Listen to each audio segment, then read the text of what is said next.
Okay, we're live. How is everybody? I think we've got. Does it show me how many people are in here? Oh yeah, there it is. Man, YouTube's like redone some of their interface. I guess it's a little different. So yeah, hey, how's it going, everybody? This is my book. I've got this is coming out on May 16th, so that's next week. A little surreal to think about. Uh, in a lot of ways, so for one, this book predates the podcast, which is kind of a crazy thing to think about. It's a product of the pandemic years, that time from 2020 until like mid to late 2021. And that was when I didn't know if I was going to ever be able to go play music in a live setting again, for all intents and purposes. In March of 2020, we had one of our biggest, longest tours we'd ever booked that was taking us to Puerto Rico. We were going to go to Canada for a second time. We were going to go to most of the East Coast. We were going to go to most of the Midwest. And all of that got canceled. Obviously, South by Southwest, we had 3 gigs over South by Southwest that were all canceled. So, you know, at the time, I just had no way of knowing what was going to become of society. And an example I've often used is movie theaters. The fact that they were talking about how movie theaters were in decline for years and years, even before any of the COVID shit happened. And then when COVID happened, a lot of streaming services started just doing new releases straight onto the streaming services. And there was a lot of speculation, like, are people going to go back to movie theaters? It's so expensive. It's kind of gross. People's kids screaming in the aisle, the seats behind you, and you got to pay like $10 for a soda and all this ridiculous crap. Like, why would you want to go to a movie theater in modern times? Isn't that kind of like a relic of an earlier time? Maybe I use that example too often. Maybe everyone's sick of it, but that was how I was thinking about live music venues, because it's hard enough to get people to pay $5 to see live music, even before any of that happened.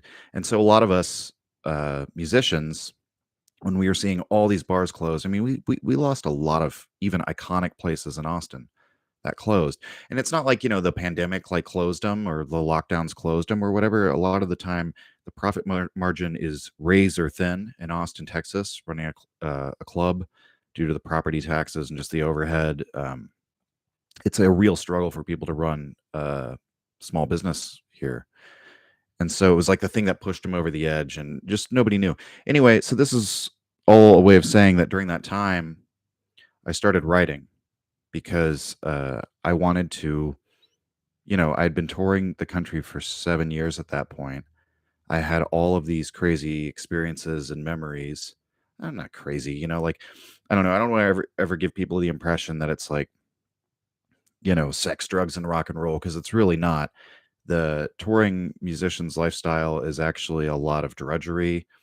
It's mostly characterized by driving long distances every single day, which is that's nice in its own way. It's given me an appreciation for America as a country and the natural beauty of America that I've seen. I've been to every state pretty much, except for, haven't made it up to Maine and to Alaska and Hawaii, but get like on tour. I've been to Alaska separately, but um pretty much been through the entire country, right? And I've met thousands of people in that time. I've had scary experiences, stressful experiences, some of the most exhilarating times of my life. And so I was just sort of thinking about that and wondering if this whole world was even going to come back, if the economy was going to continue to support the notion of, you know, 4 guys getting in a van and just traveling from city to city and somehow getting, uh, you know, a booker to book the show and a club to pay you like $200 or $300 and feed you, and like, is that going to still happen in the future? And it already feels like sort of precarious now, just from the economic forces. Like, it already feels like it might be like a sort of relic of an earlier time. When I was talking to my friend Andre Georgescu, and he was talking about the whole controversy of canned music. That when you would go to the theater, you would go to a production, vaudeville and stuff like that. There would be a live band providing the soundtrack, obviously, because they didn't have recording technology and the ability to play back uh, you know, music recordings at that time when all of these sort of social institutions started. But then what happens eventually, somebody realizes once that technology is there, why do we have to pay a band? And they called it canned music. You're like, you're putting music in a can. And there was, he's showed me several like I guess you'd call them propaganda posters or sort of a movement. The same way that people are opposed to AI art now, right? Back then they were like, canned music is going to destroy the live music industry because so many musicians, so many like little symphonies or little chamber orchestras get work from being there every time there's a theatrical production or a screening or something. Once in the early days of cinema, we have a live band.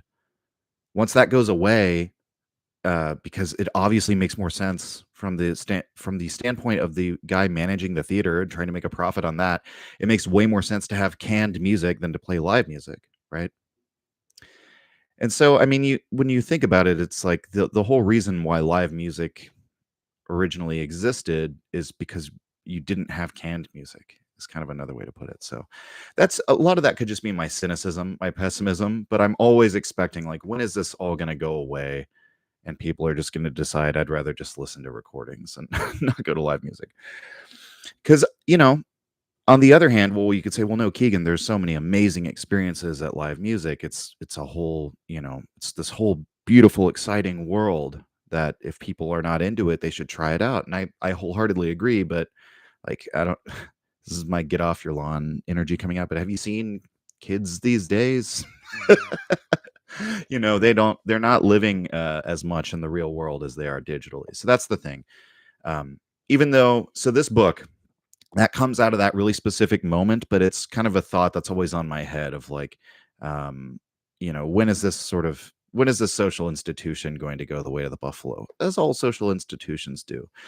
And just in general, thinking of, what a strange moment it's been. Because if you think about it too, it's like the modern day live touring band and the idea of like an underground live touring band. It's kind of a strange thought. You think about like, yes, there were traditional like troubadours and traveling, musicians and traveling theatrical productions and uh traveling poets and things of that nature throughout history. But the idea of like covering the span, just covering the ground that we cover in a internal combustion engine, right? So already the amount of time since there's been a highway system with internal combustion engines driving on it that connects all of America, that's been like a really short period of time, just in the grand scheme of human history. And the environments that you cross and the fact that we would start one day in the desert on this last tour that we just did and then be like cross the mountains and be at the coast and in a completely different climate 8 hours later, playing for a completely different market, a completely different audience. Like, we take it for granted, right? Just as Americans and as modern day people. But I think about that when we're going across like the Mojaves or we're traveling across like the desert from Nevada to California. Like, just the sheer amount of human manpower that made it possible to even do this, to just create the road that you're driving on, right? How many people, how much blood, sweat, and tears went into that? It's kind of boggles the mind to even think about it. And then, you think about the early days of bands like Black Flag. Henry Rollins has written tour memoirs where he's talked about this. In those days, also, my friend Christian in the band Temptress, he's old enough where he remembers this time, and he's talked about this, where you would, you had to make a demo tape, a literal tape, and put it in the mail and snail mail and send it to the club. And you would call them up and be like, hey, did you get our demo tape?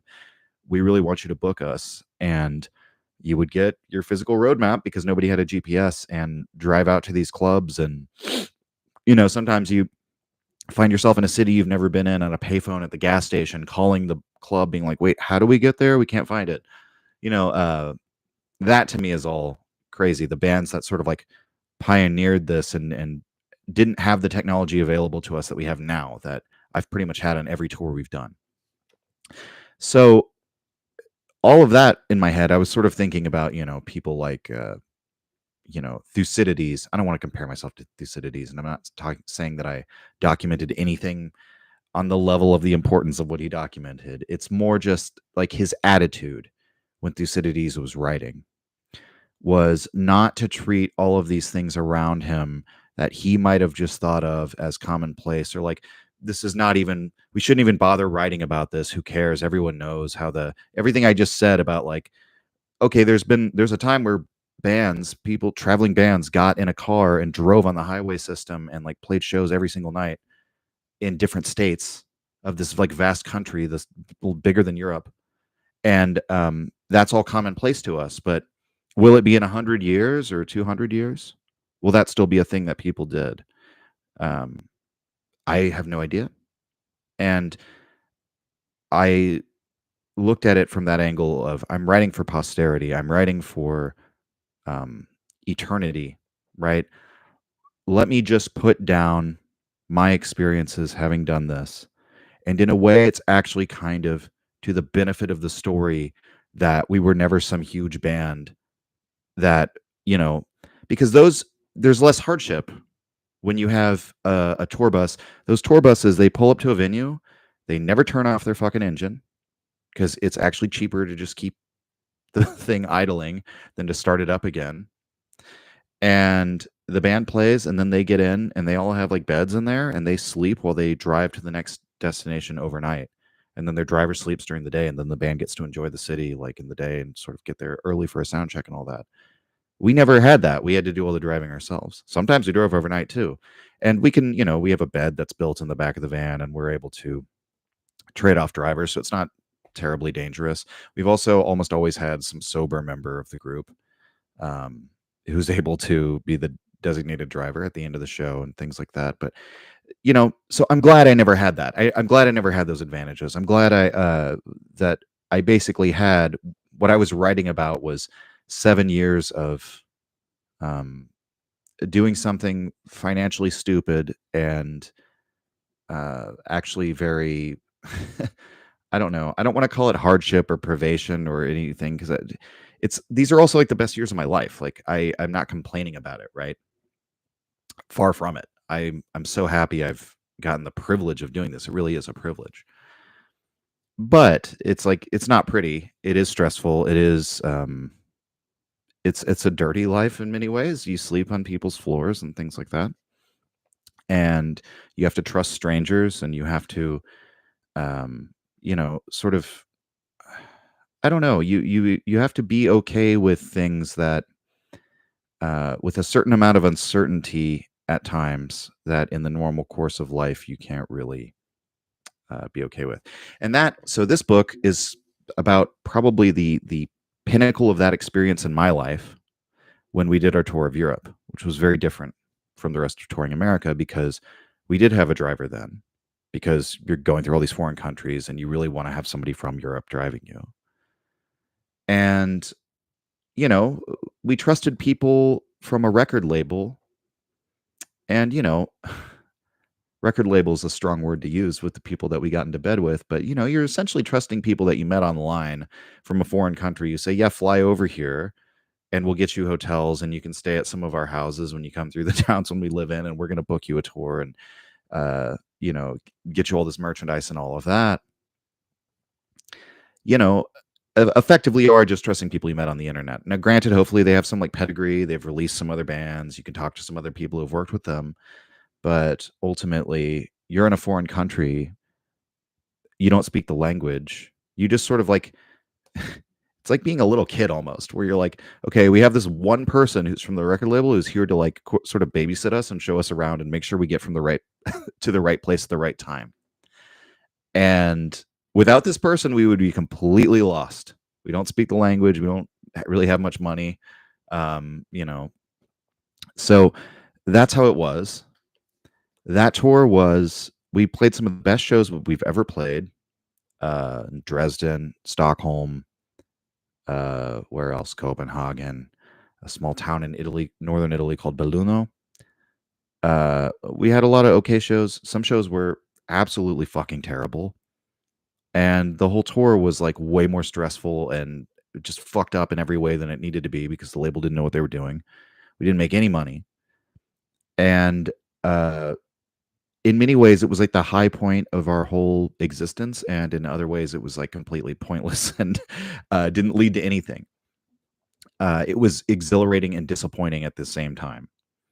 And we made a lot of fans and friends for life on that tour, but it's not like, you know, the thing that was so interesting about it was this was in 2019. That was right before 2020 when everything shut down. And we lost all the momentum that we had built up. We went on tour with Paul Bearer at the end of that year. We had like all sorts of sort of like gathering momentum that just got completely nixed by the lockdown years. So that really sucked. So anyway, during that time, 2020, 2021, I started writing, and I wrote down the entire history of everything that we'd ever done as a band. That whole 7 years up to that point. And I did that for posterity to sort of have a record of like this was like a really interesting, unusual moment in time where musicians were out there doing something that was kind of interesting and perhaps unusual in history, and I was a part of it and I got to see it. And also I feel like I have some interesting stories, and but I didn't try to really arrange it in any sort of artful way. I just sat down and started writing. I said, okay, this is how the band started. I went into as much detail as I could. I had old tour journals. I went and found old pictures, and I just wrote. It's completely unpublishable what I wrote. I wrote like 500,000 words. I don't remember exactly how many pages it was in Word, but it was like 500,000 words and completely unpublishable, just like a chronological retelling of my life up to that point and my life in music, really. And it was the funny thing about it was when I got to the tour of Europe, which was like the last major thing that really happened before everything shut down. Uh, I started to include or interweave with it these philosophical sort of musings about art and aesthetics, and coming at it from an angle that I don't think many philosophers think about aesthetics from. What do I mean by that? Well, a lot of philosophers begin with a question sort of akin to like, what is beautiful or what is the sublime? They're looking for maybe the social function of art or the relation of art to seeking the truth or art to goodness or ethics or something like that. And I wasn't approaching it that way. I started writing really about the question of a really personal question, and actually a very important question. Why am I doing art? Like, and I remember thinking that when I was on the flight over to Europe. We're doing this flight, it's like if you've ever done it over the Atlantic, it's like 7 or 8 hours. Um, the jet lag is usually pretty extreme. Something about going from America to Europe because you'll leave in like late afternoon and get there in like early afternoon, and you're ready to go to sleep, and it's like the middle of the day. And I think that messes you up more than if you were to like fly to the other side of the world or something like that. Um, because it's just off by just enough to where everything's kind of flipped. So in any case, while I remember thinking, man, what the hell am I doing? you know, it's before the tour started, so I had no idea what it was going to be like. But it's like those questions start coming back to you right when you're in the air of like, man, what is going to happen when we get there? Is it going to be a total shit show? Does this label really know what they're doing? Who are we going to end up staying with? I had no idea. Like, I'm flying to Europe and I have no idea where I'm going to end up sleeping that night, basically. Like, I don't know anything about the person who's going to be ferrying me around from place to place. And that was stressful in and of itself. And it's the kind of thing where it's like, everything always works out in some way. But I remember thinking, like, yeah, this is a lot of work and it's a lot of stress and it's a lot of just sort of like anxiety about the whole project. And maybe it's a weird question to ask, but I sort of pose the question: what am I actually getting out of this? Like, what is this? What am I doing? What am I contributing to the world? What what is the point of going and taking my band and playing music in Europe? And there's all sorts of trite answers, especially among artists and musicians, that you'll get answers that are really not answers at all. Like, oh, well, you do art for art's own sake, or it's just rock and roll, man. It's like all of that's just sort of variations on it is what it is, which that's fine for the artist, by the way. That's fine for the artist. But for the more philosophical side of my brain, I I recognize that for what it is. It's not an answer. And so I started to think like a philosopher about the motivations of the artist, not thinking about art the way that philosophers normally do, where they're like, you know, trying to distill some sort of platonic essence of what beauty is or something of that nature. And so even in that early manuscript where my tour of Europe was sort of like the last chapter in this book that's like the length of 5 fucking books. Most of it is rambly and again, completely unpublishable. Um, Even then, it was when I got to the end and I was recounting everything that had happened with Europe, and a lot of those old questions that I was thinking of back then came back to me.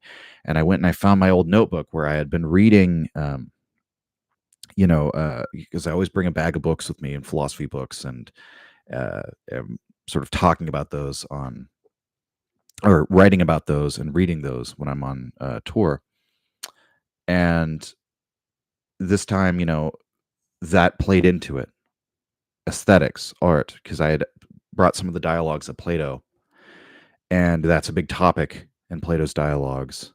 And that's one of the things that Nietzsche raised is the Platonic Socratic position on art, and just the fact that, what would you say?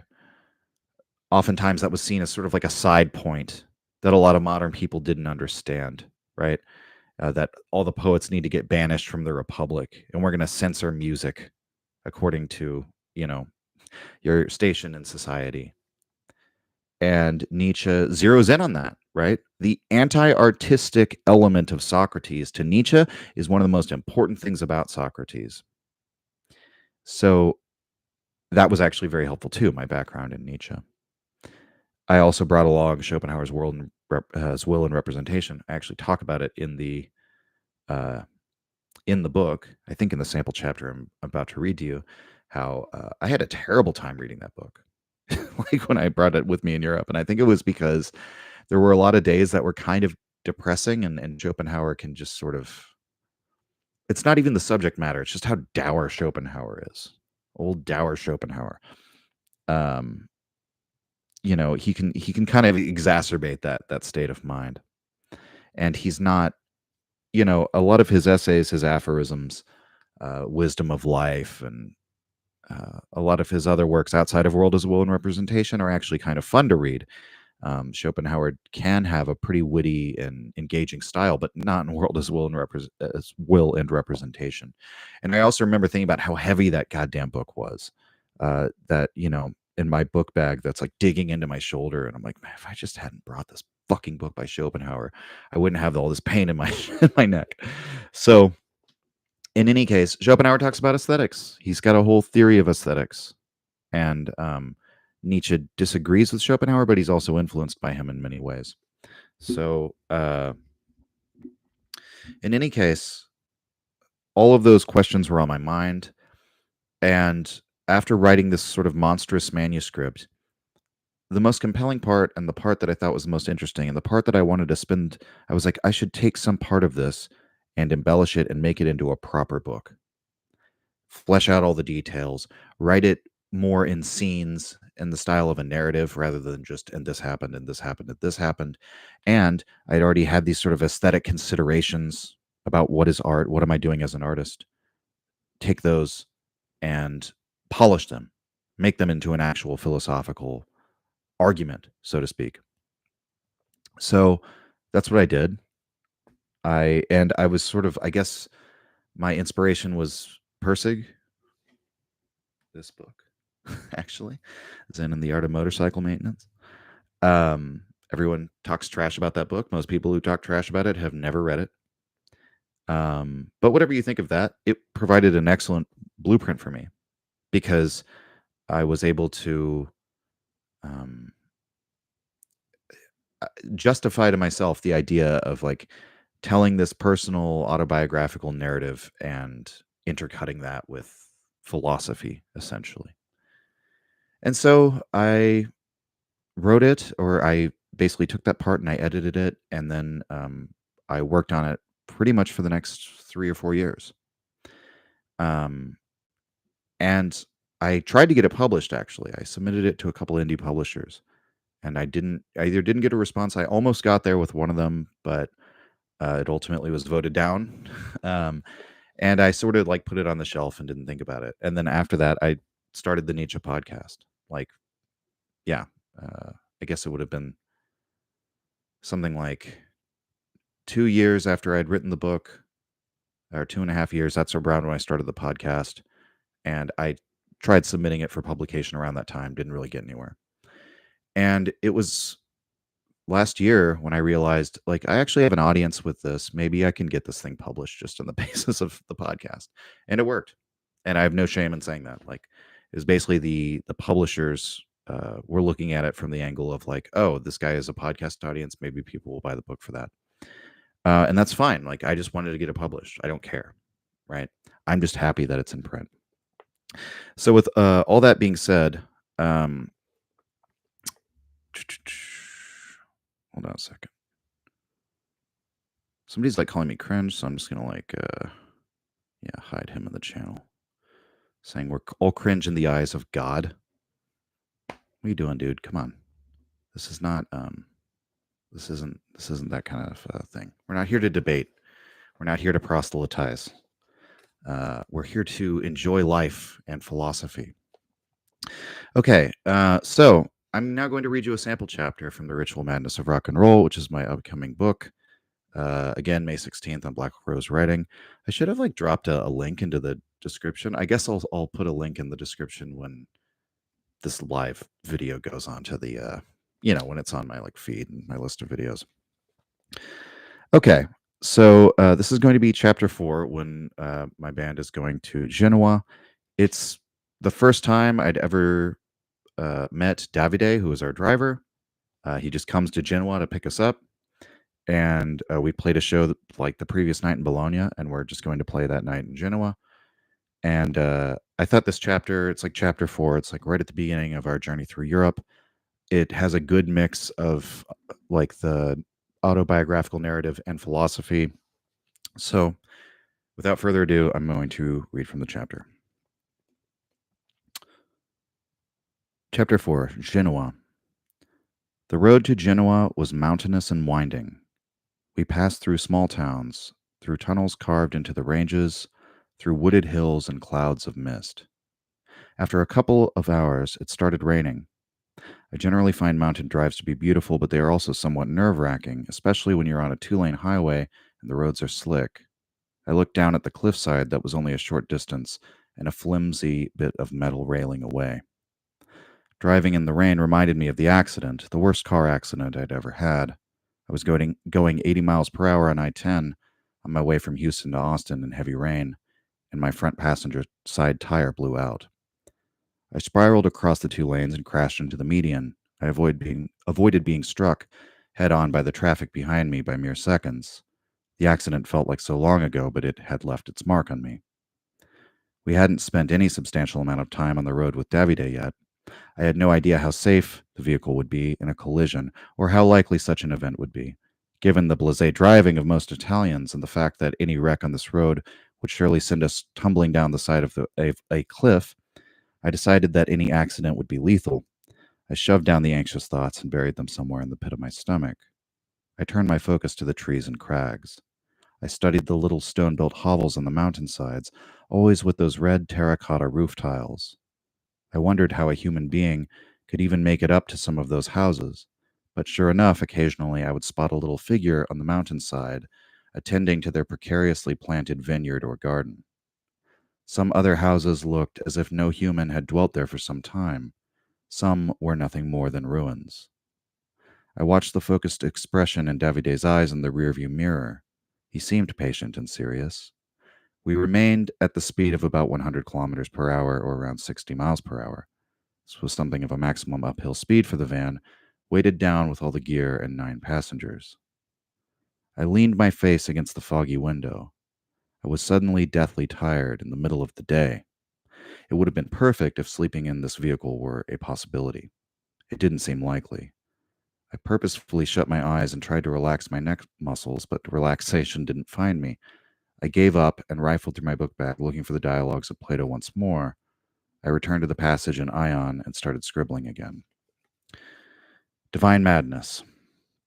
As is the case with most other philosophical questions, Socrates weighed in on the issue of art thousands of years before most philosophers were born. Plato's account of Socrates' dialogue with Ion concerns itself with the topic of dramatic poetry.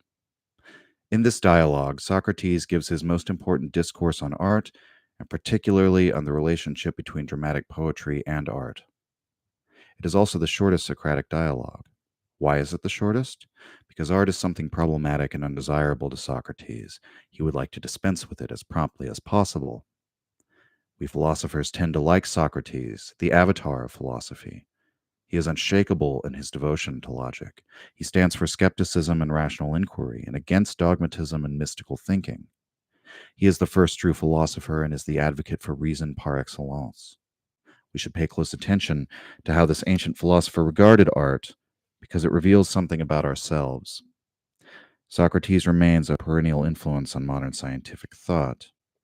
In Ion, Socrates debates with the eponymous rhapsode named Ion.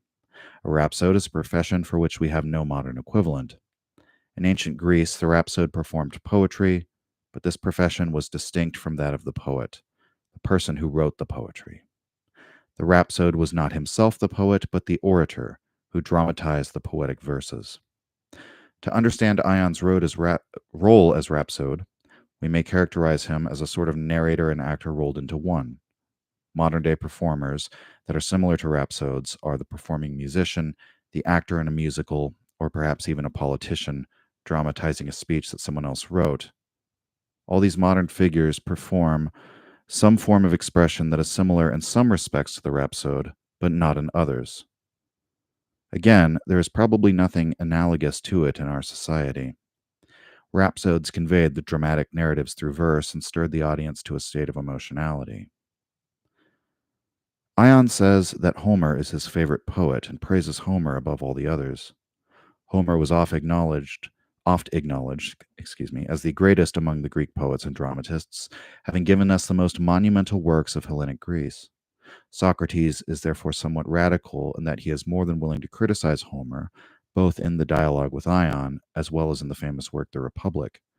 For Socrates, Homer runs astray by depicting the gods flying into fits of rage or jealousy, lamenting the hand dealt to them by fate, or transforming themselves into men and beasts. Socrates believes that the gods should always be depicted in terms which encourage mankind to act virtuously, and he finds in Homer much that is objectionable in this respect. Ion himself is portrayed as possessing a naive innocence and a sense of mock importance. The dialogue goes as most Socratic dialogues go. Socrates questions Ion with the intention of undermining Ion's claims. Most of Ion's answers to Socrates' questions become, after a while, a mere setup for Socrates to demolish Ion's philosophical outlook. As it is Socrates' student, Plato, who reproduces the dialogue, this should not surprise us. Socrates charges, quote, "The gift which you possess of speaking excellently about Homer is not an art, but, as I was just saying, an inspiration." End quote.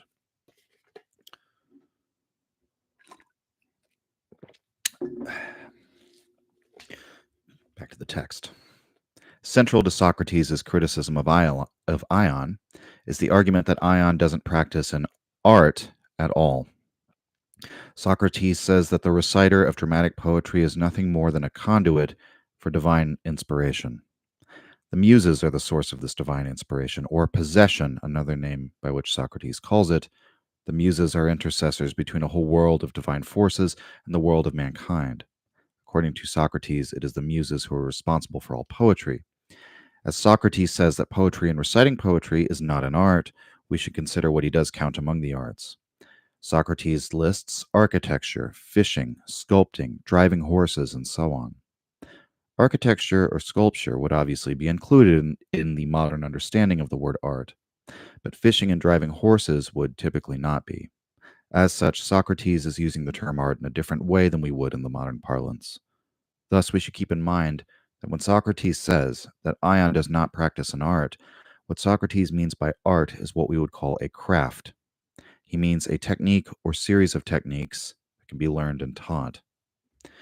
There is, it is true, technique involved in all art in the modern sense of the word. There is technique to painting, for example, or to playing guitar in a doom metal band. Technique can be judged as better in one individual than another on an objective basis. A technique can be honed through practice and judged based on the empirical results gleaned from practicing it. The development of technique is therefore a scientific process. The extent to which a discipline involves a technique is the extent to which discipline can be practiced and studied rationally. In the modern sense of the word, therefore, a craft exists primarily for pragmatic reasons. What we call crafts are judged primarily by the competency of technique rather than by the measure of creativity, and we don't typically use words like spirit possession in assessing the work of a woodworker or fisherman. Creativity enters into a craft, but the craftsman must make things that are functional first and a means of self expression second. The carpenter's building must be structurally sound. The blacksmith's horseshoes have to function as horseshoes. In the practice of a craft, artistry serves science, not the other way around. Furthermore, the craftsman improves by imitation of the techniques of experts, whereas the rhapsode might speak whatever wild inspiration flows from the lips of the muses. Craft or technique is based on imitation, whereas art itself is self expressive. Art occurs when divine inspiration is served by technique instead of the other way around. Here I am using the term art in the modern sense of the term and not as Socrates would use it. In true art, science serves artistry. If art is irrational, then the practice of an art is artistic to the extent that it is irrational and end unto itself. Technique may comprise part of what it means to be an artist, but the art is first and foremost a form of creative expression. If there is any pragmatic functionality to a work of true art, it is secondary. These categories may be somewhat confusing because even in modern usage, we sometimes use terms like art and craft relatively interchangeably. Meanwhile, a purely pragmatic craft like fishing or driving horses is exactly what Socrates would call an art, whereas I would contest that such things are definitively not art. When I use the term art, I'm not talking about the techniques, as Socrates does. Why? Because these techniques will vary from discipline to discipline, as Socrates points out. A master of brushwork doesn't necessarily know anything about music theory. A study of technique cannot inform us about the mystery of art itself. It brings us no closer to understanding what unites all the different things that we call by the name art. If we wish to understand this unity, we must instead look to the artistic impulse, the feeling of inspiration, communion with the muses. By true art, I therefore refer to exactly this concept of inspiration that Socrates speaks of. Inspiration seizes us and appears to us in our subjectivity as so compelling, so foreign to pragmatic ego consciousness, that Socrates here describes it as alien to the human mind. As such, he sometimes identifies creative expression with spirit possession.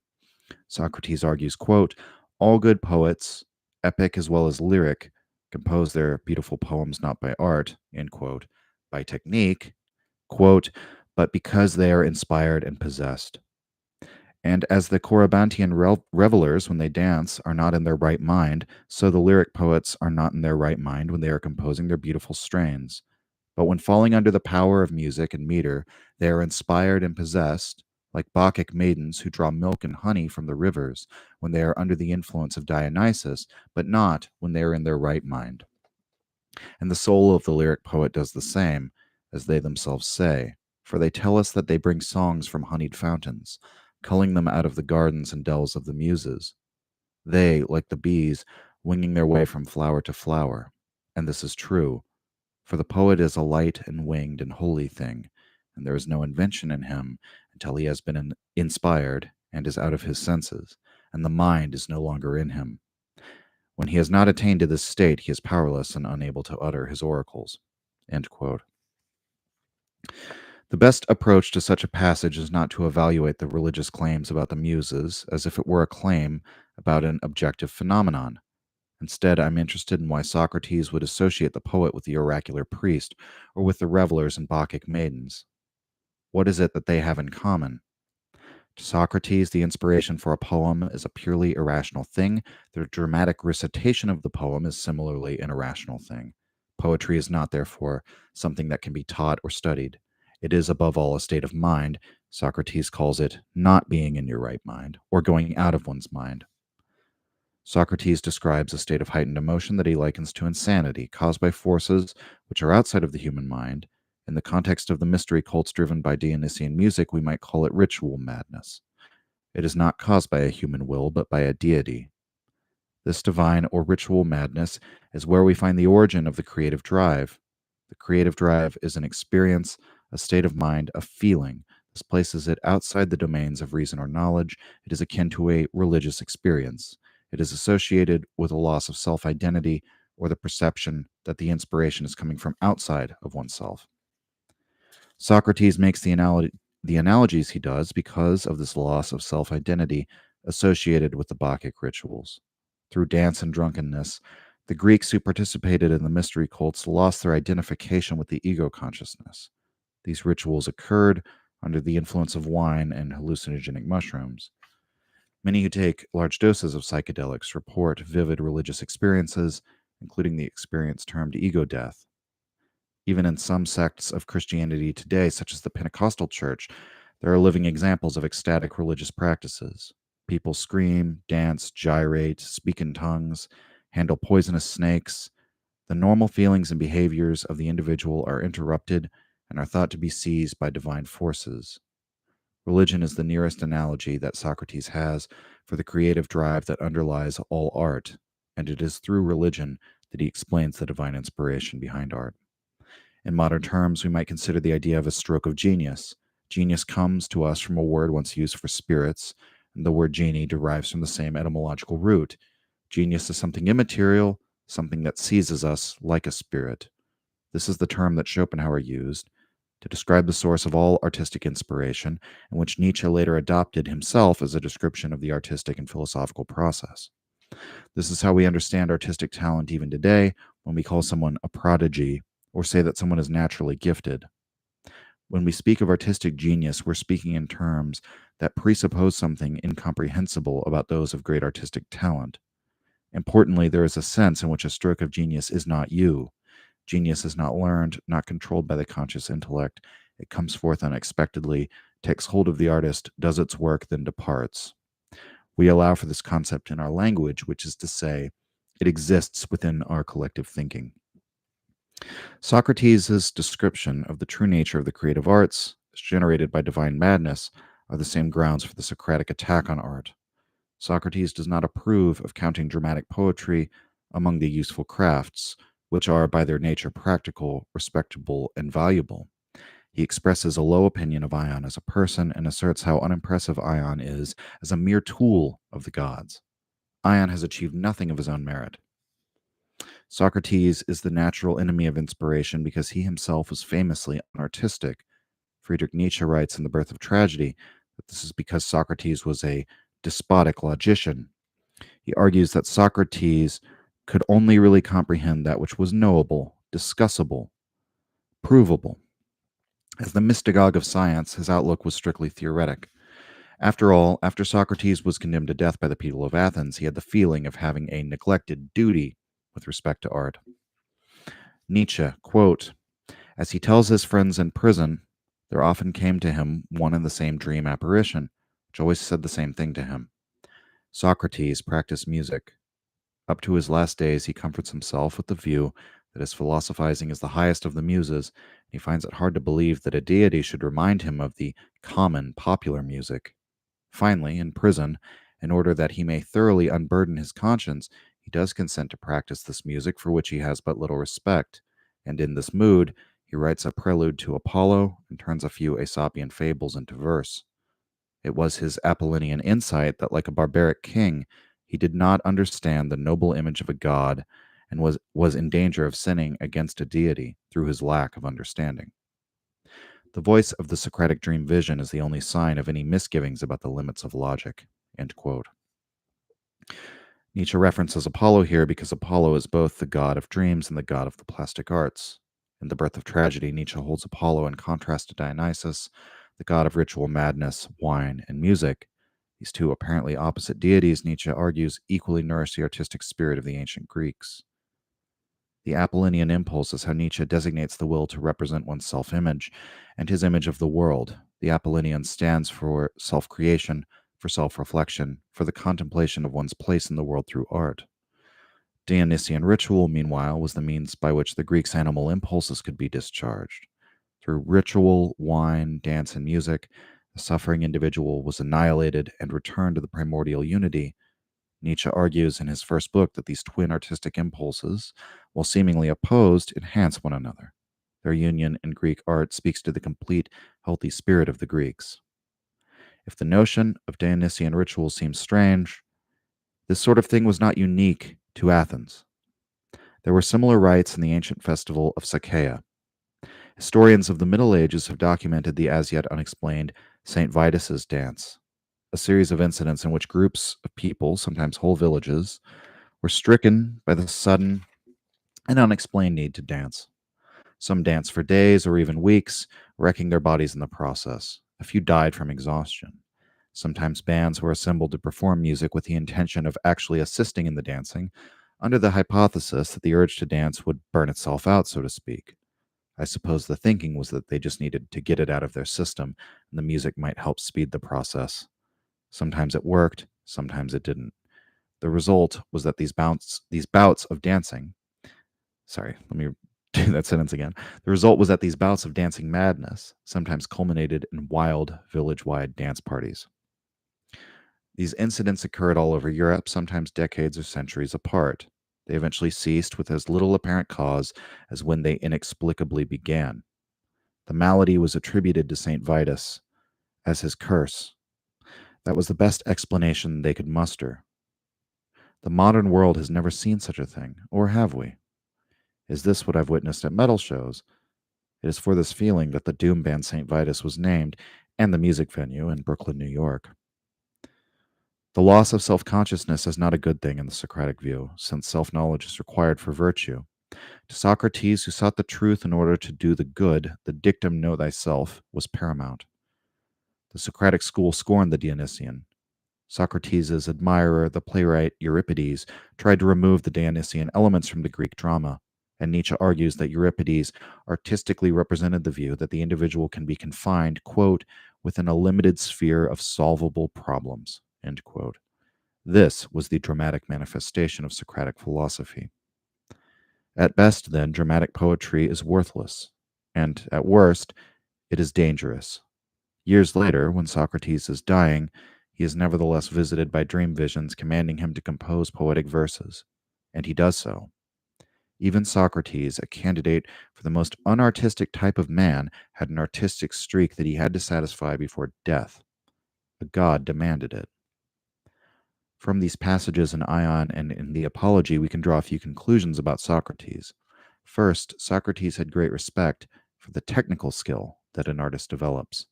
Second, when Socrates did have an artistic moment, he associated it with Apollo, the god of dreams and reflective self-consciousness. He ties his artistry to the opponent of Dionysus. And third, even the ultimate logician attributes his own artistic expression to divine madness, insofar as it is commanded or inspired by Apollo. The moral of the dream visions of Socrates, perhaps even the most logical man, has need of the irrational, if only in small doses, or as a punctuation mark on a long life of reason. There is some aesthetic need, even in the most ascetic type of man. It was a gray afternoon when we arrived, though the rain was light by now.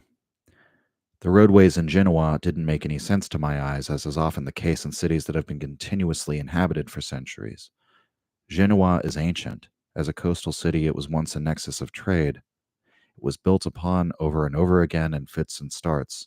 In the 1300s, it was one of the first to bear the brunt of the Black Death, when ships arriving from ports in Central Asia brought the plague-bearing fleas to its port. In the late 1800s, Nietzsche lived there and wrote much of his celebrated work, The Gay Science, while walking its avenues and coastline. Now, dozens of cruise liners were docked at the marina, painted with garish designs and the likenesses of superheroes. There was one cruise ship painted with the image of Wonder Woman, another with Batman and Superman. Buildings erected hundreds of years before stood among roads and intersections, parking lots, banks, theaters. The city was ringed by hills and villas of every pastel color peer out of them. The streets were choked with autos, buses, Vespas, and people, and Davide maneuvered effortlessly through the absurd web of city streets. Light precipitation continued as Davide pulled onto the shoulder across the street from the venue. Cars and buses shot past us as we disembarked from the vehicle. We waited for ideally timed moments to haul the gear across the street. The speaker cabinets were much lighter and less of a burden to carry than our US equipment was. Once we were across the street, we carried the equipment between stone columns and under the canopy that extended in front of the block of markets and restaurants, then continued onto an alleyway that slanted upwards, blocked off from any traffic or bicycles by a metal gate placed there for that purpose.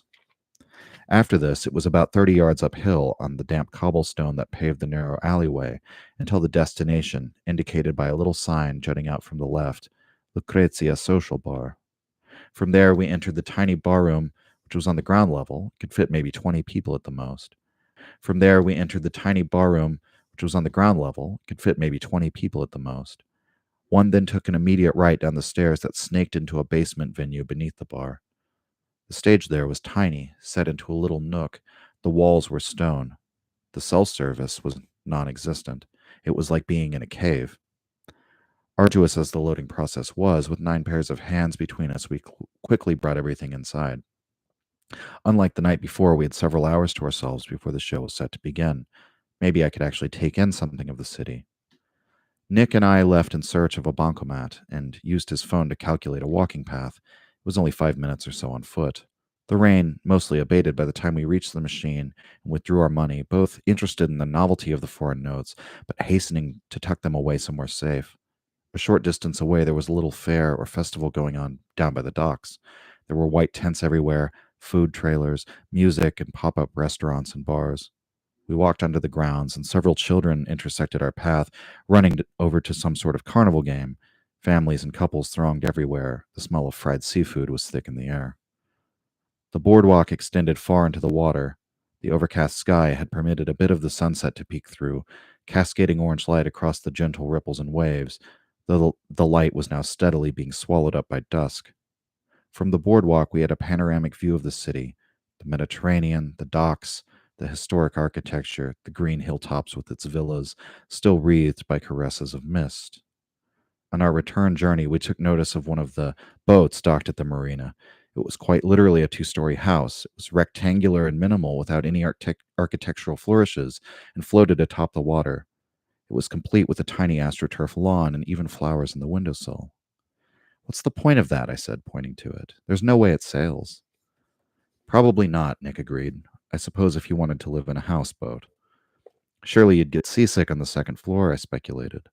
What does something like that even cost? Was that Play-Doh you had out this morning? He asked, changing the subject. Oh, that? I was just skimming, not really reading, looking for something, jotting down some notes. I also brought Schopenhauer, tried to read some of his magnum opus on the drive here. How is it? He asked. I paused, then admitted, I'm not finding it as enjoyable as I thought I would. A bit dry, having to go slowly. Nothing like his essays and aphorisms. Sadly, it's one of the heaviest books I've brought with me. That's a shame, Nick said. Did you get any sleep on the way in? I asked. No, Nick replied. I think I'll try sitting in the front tomorrow. My neck is killing me. I hesitated before speaking further. There's a power to negativity. While it might feel good to vent, you can kick up the flames of negative thoughts already seething. I'm not convinced that venting is necessarily a good thing. This is insane, man. What do you mean? A Sprinter van with 9 people in it? I don't think I realized how tight it was going to be when Steve talked about sharing a vehicle. Me neither. I've been so tired, but I can't sleep in that thing. Yeah, he said, and booking a gig right after we fly in. Insane, I repeated. Well, nothing we can do about it now. In for the ride. It's not like I thought we'd be touring in luxury or anything. We'd done a tour with 9 people in a single vehicle before, but that was many years ago back in the US in a Ford passenger van. It was 2 to each bench seat that tour, which was not exactly comfortable. This, on the other hand, was like recreating the claustrophobic experience of the transatlantic flight every single day. There'd been a big gap in my preconceptions in comparison to the actuality.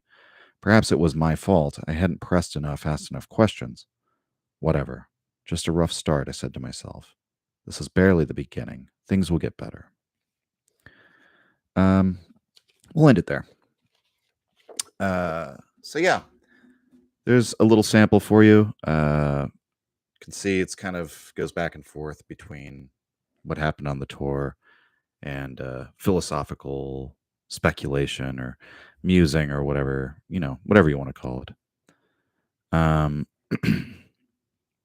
Okay, so now that we've talked about all of that, gone through the sample chapter, if anyone has any questions, I see there's already questions in the chat. Oh, by the way, somebody was like, "Oh, he's blocking people because somebody's called him cringe." That says everything. You know, this isn't like a debate arena or whatever. I don't want somebody to come in and like monopolize the chat by like trying to like I don't know, argue with people or argue with me or whatever the hell. Debate is cringe, dude. You want to talk about what's cringe? Debating people's cringe and arguing with people on the internet is cringe. And so that's why we don't do it. And if somebody comes in, they're just bringing negativity, then they can get out. Like I don't care. This isn't like free speech. I'm not one of those like this is a free speech republic and I'm a free speech absolutist. It's like, nah, man. Nah, man. Like get the negativity out of here. I just don't want to. I don't want to hear it. You can leave whatever comment you want on the video later, but yeah. And that's like with that, I've already given too much attention, too much oxygen to this shit. But like, I just think, okay, separate from anything said here, like people need to like get over this, like, oh, if I don't like debate every like sea lion that comes up and starts engaging in bad faith, then I'm not like committed to free speech or whatever. Um, you know, I think people are just like traumatized by, censorious leftists and shit, like just being like that's out of bounds and banning people. But it's like it's not for your views. It's because you're just like, oh, I'm gonna come in and call the dude who's doing this cringe. Like, no, get out, get the fuck out. So, oh, thank you. Yeah, get some good feedback from the book. Yeah, you'll get like a little window into like my anxiety, I guess, when I was writing that, and just like, what it's like to be a neurotic fucking lunatic. And also I should say something about this. This is coming out, excuse me, this is coming out like 5 years pretty much it's to the month, not to the day.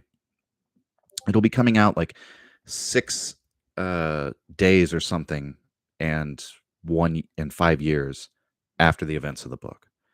So it's like almost a different person when I look back and I read the words now in some ways. In a lot of ways, it's exactly, I mean, you can tell from the philosophical things that are on my mind. A lot of it's stuff that I ended up talking about on the podcast.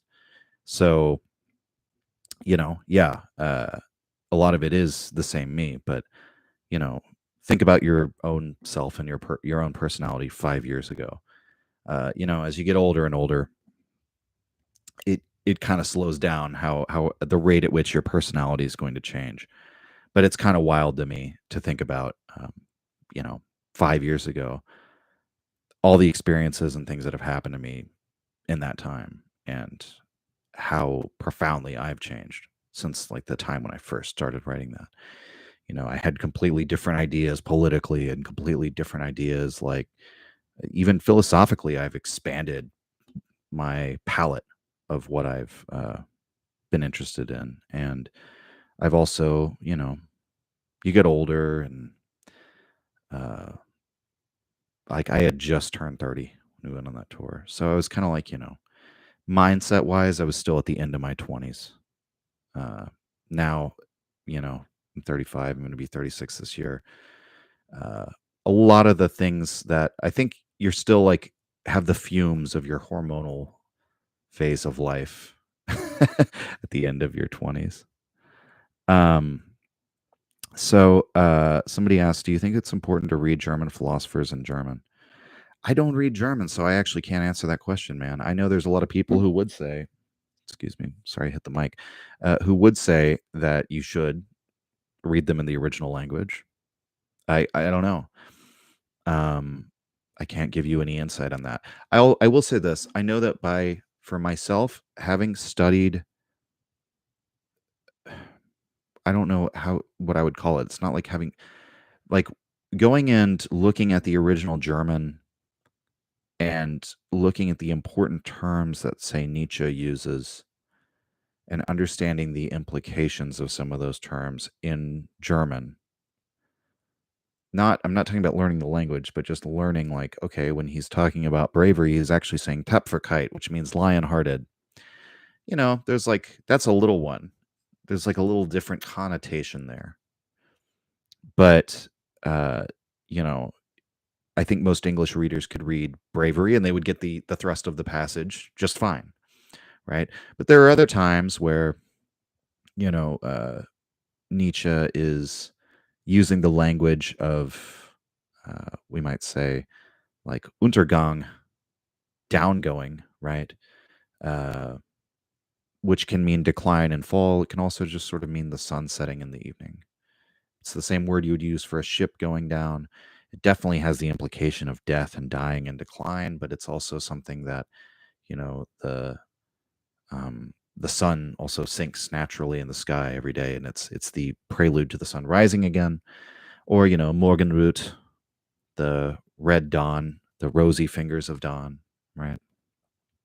That's why it's so hard to translate the title of that work by Nietzsche, because daybreak, the dawn, they don't really convey it. It really means red dawn. I can't answer that question, but yeah, you should probably, if you have the time and the opportunity to learn German, go ahead and do it. Why wouldn't you? Okay. Somebody asks if you're interested in philosophy started out of personal curiosity or studies. So I've said this before, but I was a philosophy major for a couple of years. I dropped out and I started a band. That wasn't the band that I ended up going on the road with, but a couple years later, I joined another band and gave it the old college try, which is funny to say because I dropped out of college. Yeah, and during that time when I was touring, I sort of returned to philosophy and would just bring, as I said, stacks of books with me and be reading on tour. And the thing is, like, there's not really much else for you to do. I mean, I guess if you're a modern degenerate, you can fuck with your phone for 8 hours a day, but that doesn't satisfy me. Don't get me wrong, I can get distracted and sucked into the phone just as easily as the next man, but it does get boring if you think about it, and it's better to just bring a book, and that's what I would do. And then, thankfully, so Nick, the bass player who was in the band at the time when the book was written, him and I would we would talk about philosophy, and then our bass player before that, we would talk about philosophy quite a bit. And both of them would bring books, and then we would sort of like, especially me and Jeff, we would bring like 3 books and you'd finish them because we'd go on these like 6-week tours that were really long and really arduous in some ways. And then I would just sort of ask him, like, well, what do you have? And that was how, I'd never had read like Brothers Karamazov or Eric Fromm or the Zen and the Art of Motorcycle Maintenance or all these like different works if Jeff hadn't brought them with him. And then we traded books once we had read everything. So it does come out of my personal life, you could say, my interest in philosophy. That's sort of what I would attribute. I've always been interested in philosophy, but it was actually the fact that I was doing this thing as a touring musician where I actually had the time to do the reading that most people don't have, I guess. So yeah. Um okay. Somebody says, I know quite a lot of German as a Dutch person, and I would recommend just learning English so you can read Kaufman for Nietzsche. That's great. Um Sorry, I'm reading the chats, but I'm skimming for like questions basically. What is your opinion on Camus? Um, I haven't read Camus since I was in English, like, senior year English, basically, is when I was reading Camus.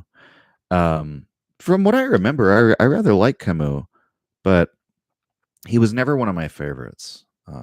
As far as, I mean, is he an existential? I guess he's an absurdist. I always liked Sartre. I liked his stories a lot more. Um, but maybe I should revisit Camus. He is one of the ones that I get asked about a lot. There's a series of thinkers that are like that I never really thought about talking about in regard to the Nietzsche podcast, like that I get asked about all the time. Like, what would it really be? Like Kierkegaard, Camus, um, Ernst Jünger. That one actually makes a lot of sense. Um, who else? Those are kind of the main ones that I get asked about. And people would ask me about Carl Jung a lot. And now I've finally done Carl Jung episodes, but that always kind of made sense that we would eventually talk about Carl Jung. I just didn't really want to talk about Carl Jung until I'd already like completely established everything I'd wanted to talk about with Nietzsche's philosophy and his influences. And then we can talk about people who then interpret Nietzsche in a way like Jung, which is actually Jung's interpretation of Nietzsche is sort of, how would I put it? Uh, it's best for you to encounter it once you already are thoroughly introduced to Nietzsche's philosophy, and already are established in your understanding of that, and then you can read Jung, especially if you've already. I mean, yeah, you could just read Jung for just being a psychologist, right? But reading Jung at the intersection of Nietzsche and what he says about Nietzsche, it's better to be established in your Nietzschean bona fides. Who's my favorite fiction writer? I waver on between like I really like Lovecraft. Um, I know that's like standard or whatever.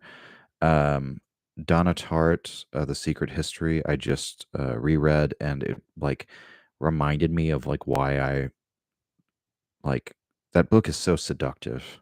It's very. She's influenced by Nietzsche, but you can tell the inspiration from Nietzsche of like I'm going to seduce you with my words, and I all of that came flooding back to me reading that in college. Um, who else? I like a lot of weird fiction, like early weird fiction, like Ambrose Bierce short stories, Robert Chambers. As far as just sort of like general short story authors, Flannery O'Connor stories, I'm very much a fan of. And then, man, who else? I'm going to be honest, I don't read that much fiction, so when I do, it's usually um, I like short stories. I like novellas. I've talked about The Blind Owl, Sadek Hidayat. I guess that's another like weird fiction or horror fiction. So I don't know why I really gravitate towards that, but I guess I do. I think what it is that there's something like inherently philosophical in weird fiction stories and Lovecraft stories, especially stories like Behind the Wall of Sleep or From Beyond, or Arthur Machen is another one, The Great God Pan, where it's like characters are living within this sort of like mechanistic world of modernity, right? Where it's like the beginning of Call of Cthulhu, where it's like we're on a placid island of ignorance, right? We think we're in a little like walled garden of peace and security and sanity, but I like stories where characters sort of like peer beyond the veil and see, I don't know, sort of chaos or something that's just beyond the placid assumptions of the modern world. So, somebody asked, would you do a podcast episode with a right wing Nietzschean and how you guys differ on your perspectives? I'm actually about to do, so it's not a podcast, but I'm about to do a Twitter space or X. I don't fucking know. X Twitter with Uber Boyo and Weltgeist on Tuesday. So if you're on Twitter or if you're on X, Weltgeist is like me. We're kind of non-political. Uber Boyo, I remember I asked him about it, and he was like, I don't really consider myself on the right.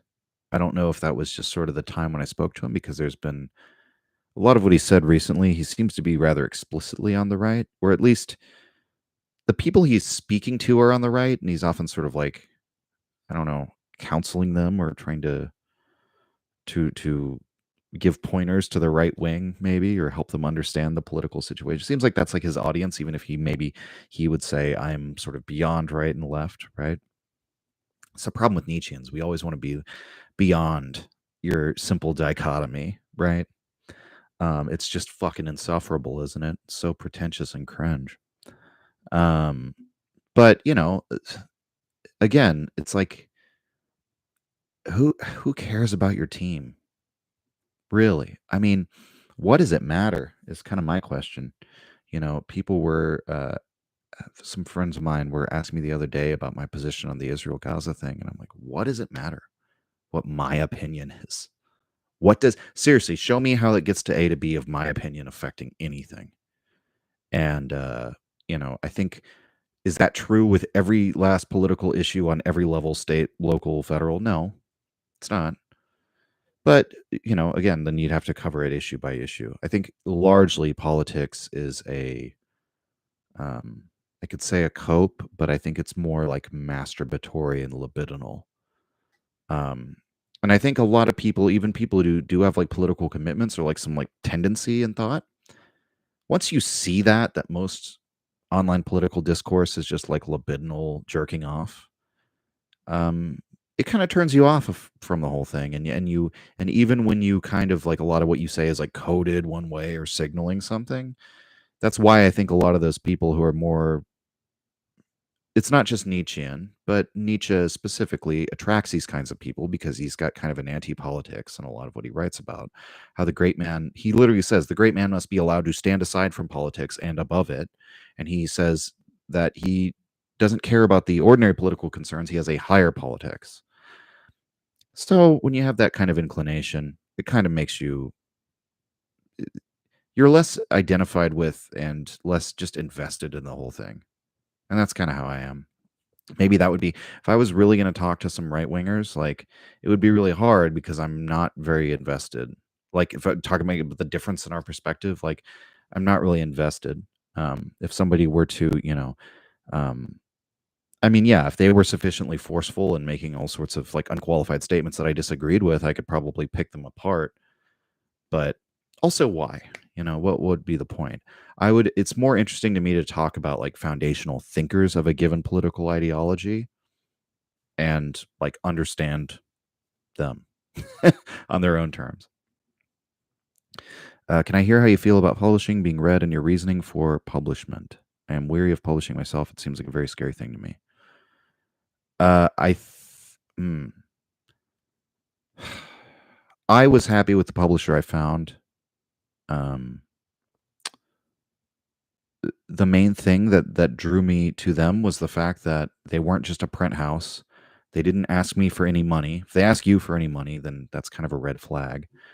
Um, and they offered me a really good rate of royalties, which was like industry standard or above. So, if it does reasonably well, I'm not going to be screwed over. I have a contract, and they seem actually committed to giving newer authors and sort of independent authors.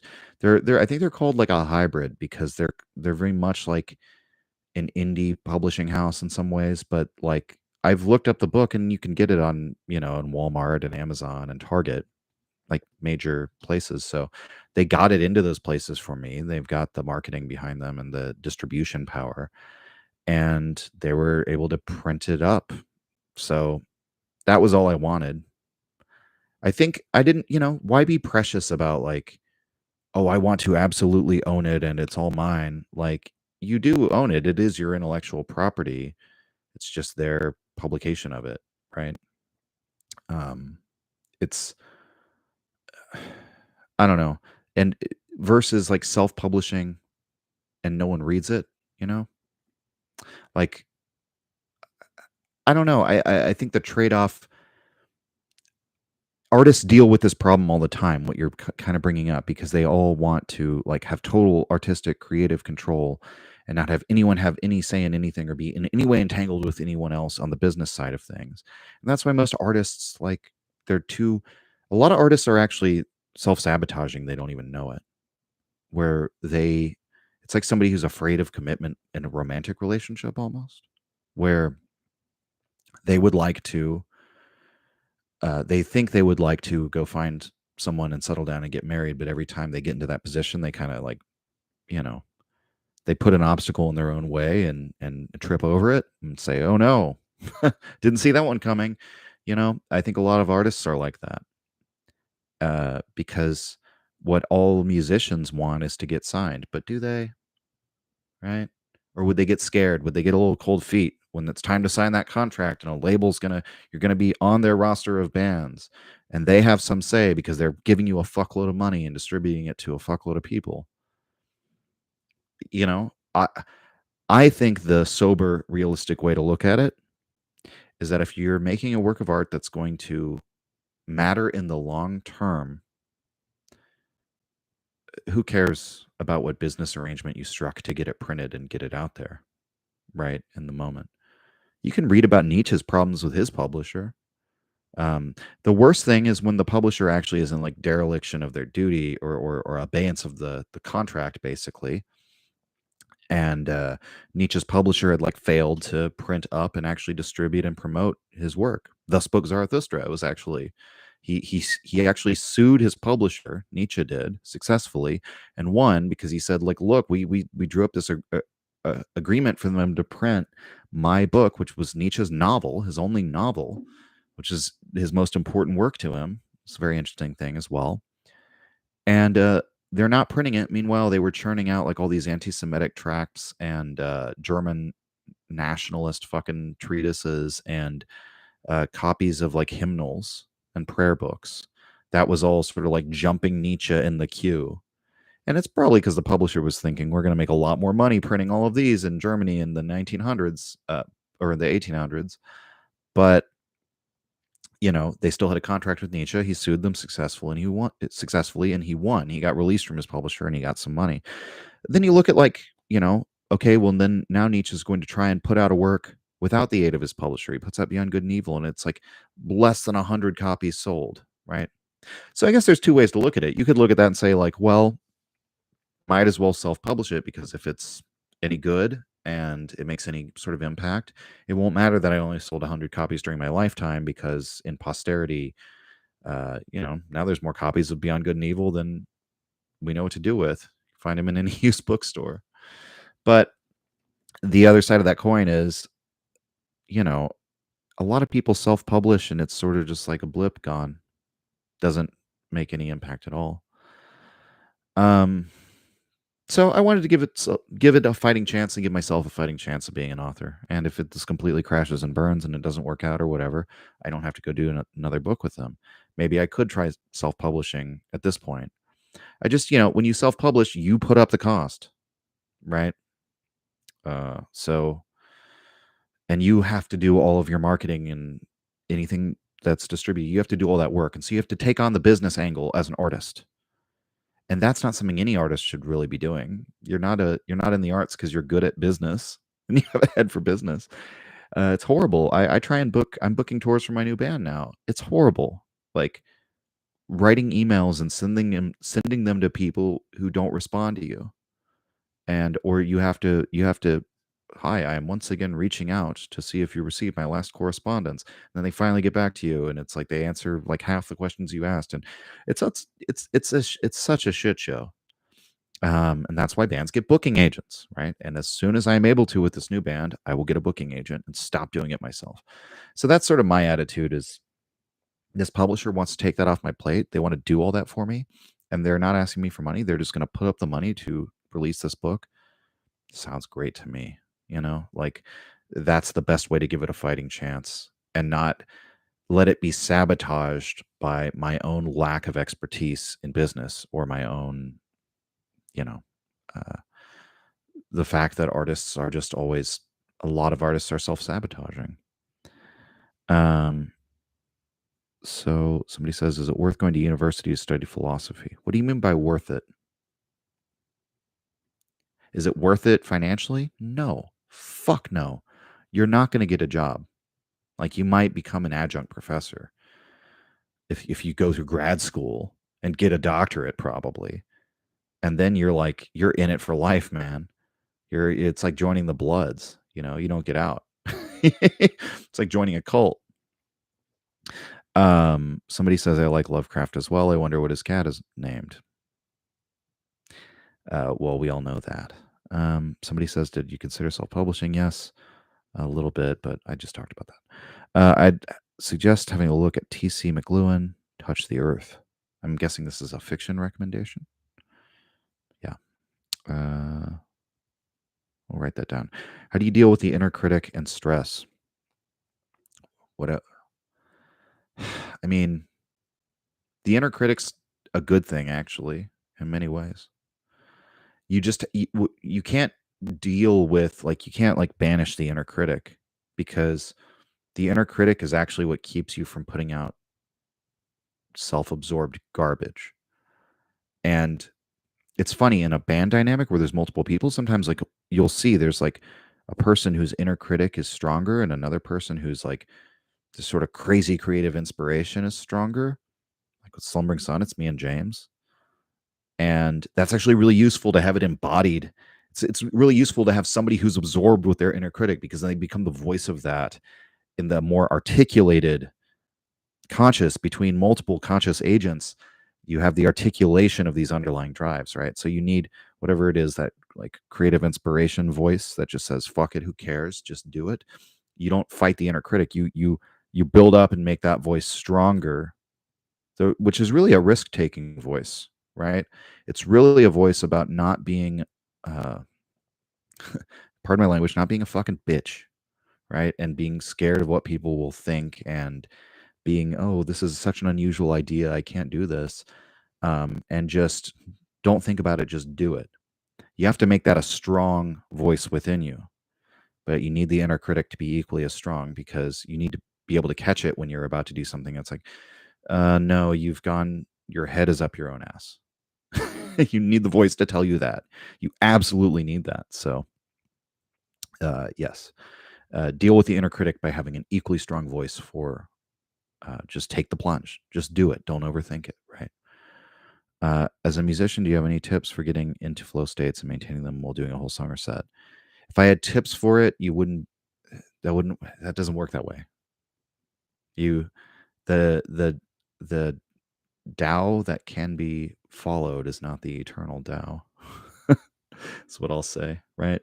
Getting into the flow is just going to happen of itself. And when that happens, it'll be because you're jamming with people who are on the same wavelength that you're on, and you're enjoying the hell out of what you're playing.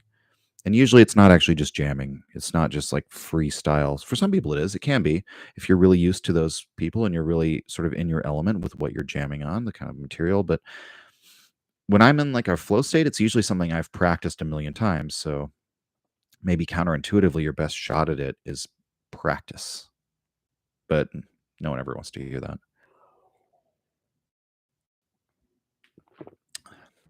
Remember, there was a young band that we were playing with in Texarkana, Texas, a long time ago. They completely, you could tell they were the guitarist was really good, and you could tell the singer had a voice that could be developed, but as a band they just sucked. They stunk up the place.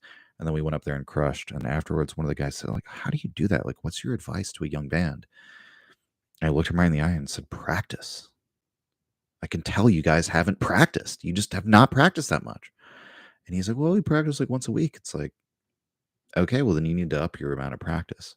You haven't practiced enough.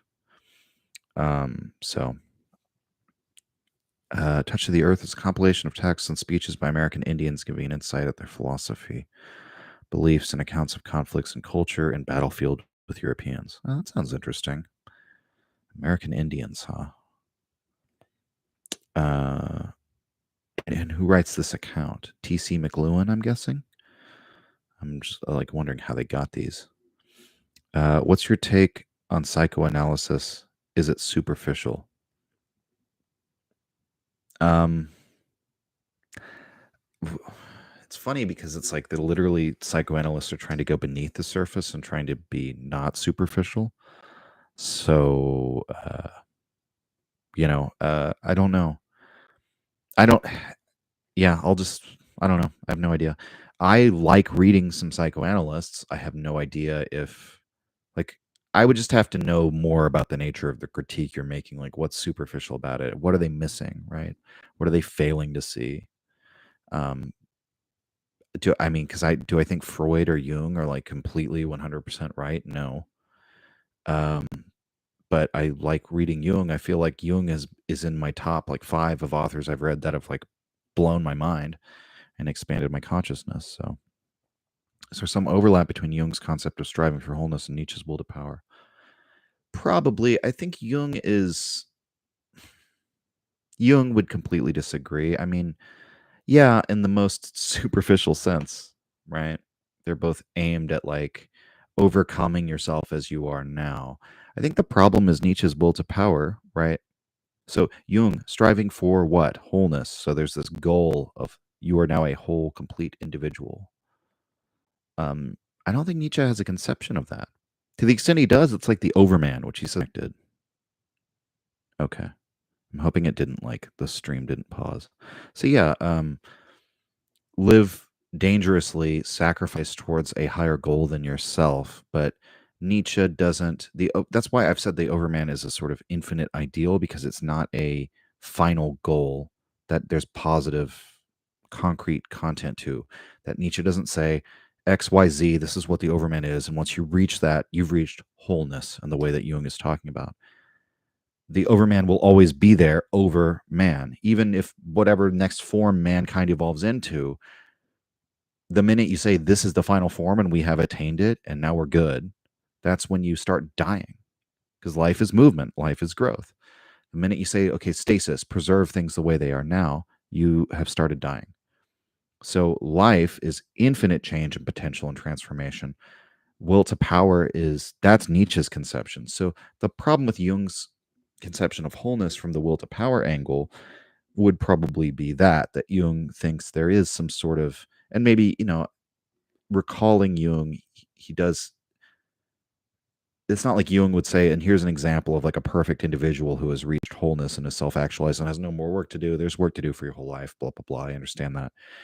I, I still think Jung would think there is such a thing as like psychic integration, so to speak, that people can attain to a greater degree than other people.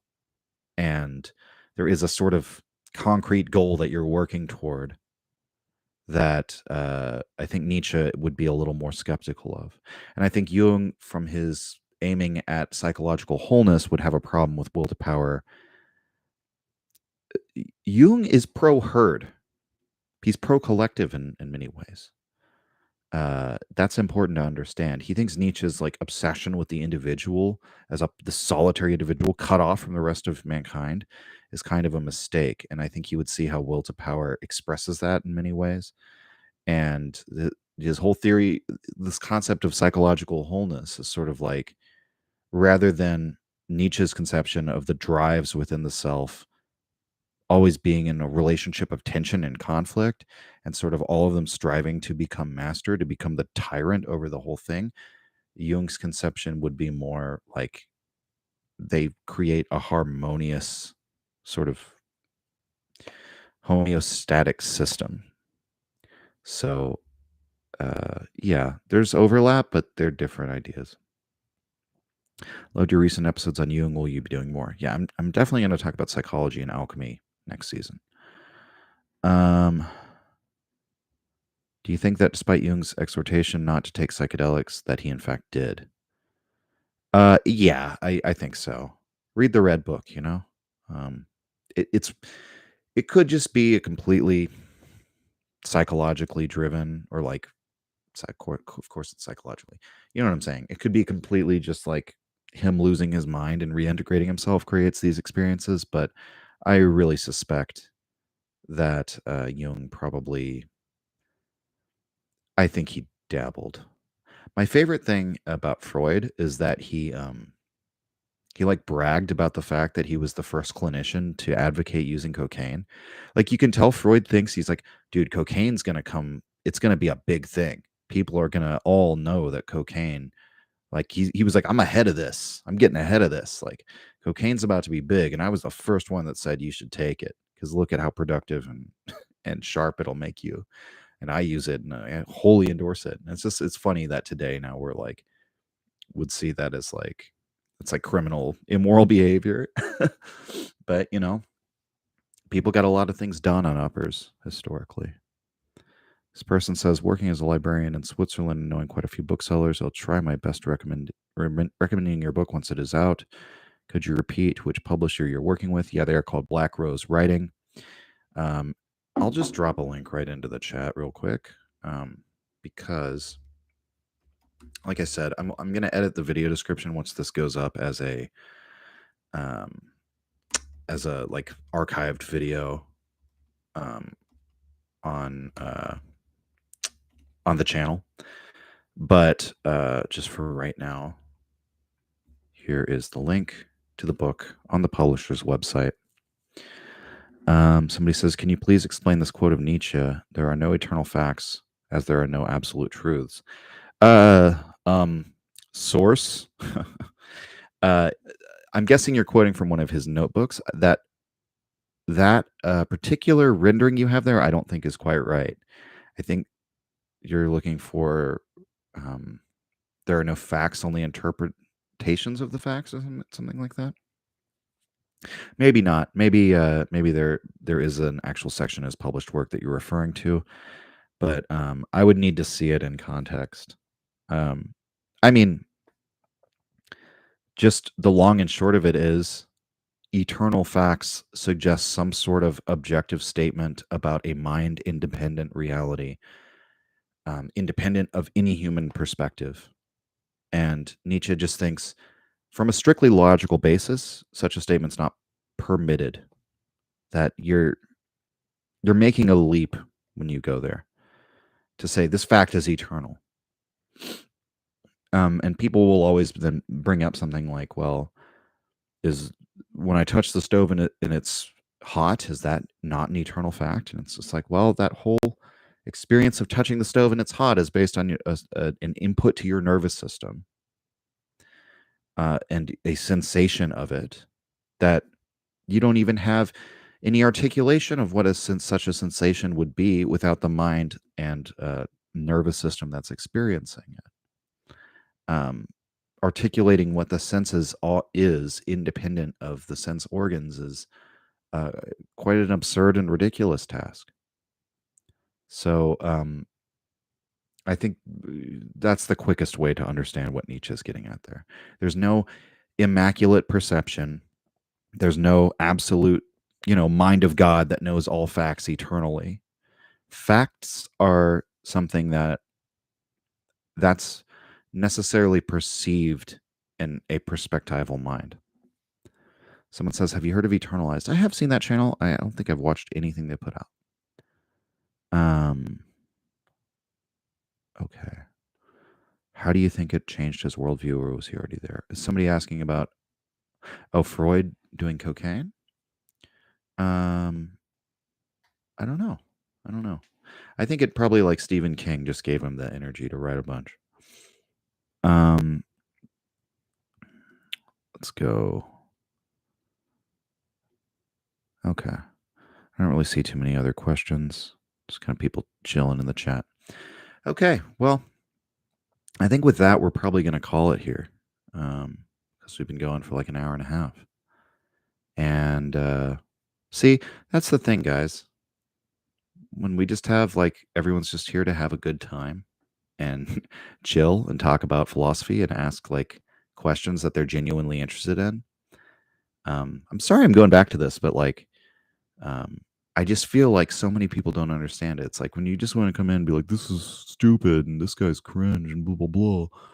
It's like, oh, you're weak for banning that person. No. It's just like they add nothing. Like, this is the thing, guys.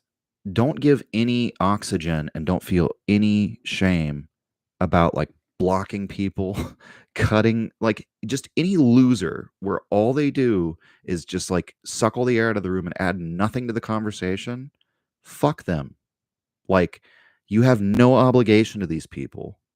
So, Okay. Okay. There's a couple final questions. So I can see people like, oh shit, the stream is ending. Let me add. So if you want to ask a couple more questions, I'll answer like the next like 5 or 6 questions.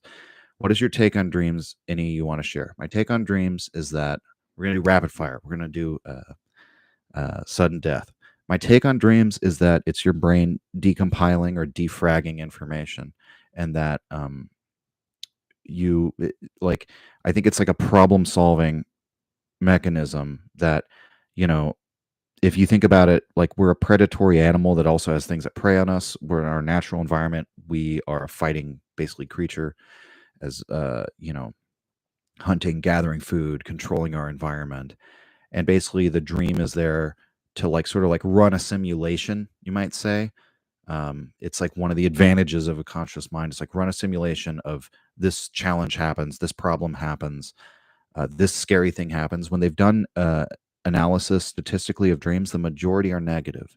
It's a very slight majority. It's like 55 or 60% of dreams are negative. Not necessarily nightmares, but like I have a lot of dreams. They're not nightmares, but what are my dreams about? They're usually about being on tour, and it's usually some stressful thing happening in my dream where we're like, we just showed up in the city and all of our gear doesn't work, right? Why is my brain feeding that to me?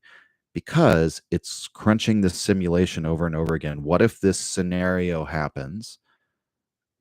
That's like a in ye olden savannah times, living on the savannah, it would be like a life-threatening, dangerous situation. For me, it's just like, oh, the show will be ruined. But you know what I'm saying? Like, here's a potentially negative situation. How do you're confronting with it, being confronted with it in your mind, so that maybe you will be able to uh, better confront that situation when it actually happens. That's my modernist, scientific, mechanistic understanding of dreams. Do you think Epstein killed himself? No, no one thinks that. Literally, no one thinks that. Um, like anyone who actually thinks I have never met somebody who thinks that. Um, Hello, bro. Sorry, it was me. I'm sorry I called you cringe. I meant it ironically. Like the jocks laugh at us, but secretly we have way more fun. It's true. I don't think jocks. A lot of us are jocks. Nerds and jocks are the same. All of this is bullshit. Like I had good relations with all the cliques in school. Um, also get your brain out of high school. I also don't believe you that you were the same person who was muted. But do you think like O.J. Simpson? I don't know if that question is for me. What's your name? How often do you do lives? I do lives. It's probably once every 3 or 4 months. Honestly, it's not that much. Um, so yeah, and then this will be the last question. Ever read Foucault? Yes, I sure have. Uh, so we've got this. Got this one. There's like another one. There's a couple others over here. Got a bunch of Foucault books. Discipline and Punish. Probably my favorite one. um, and since you didn't ask me, yeah, I've read Foucault. History of Sexuality's Thinking on Power reminds me of God, Emperor of Dune. You know if you know. I actually don't know. So yeah. Um, okay. Um, all right. Okay. Oh, you say it was you. Well, you're just gonna get, stream's over. But if it was gonna keep going, I would just block you again out of principle. But all right. Thanks you for the $5. Never mind. Actually, now that you gave me money, I retract that statement. So, thank you, everybody. Thank you for joining. Thank you for having fun with me today. Hopefully, it was fun. And alrighty, see you next time.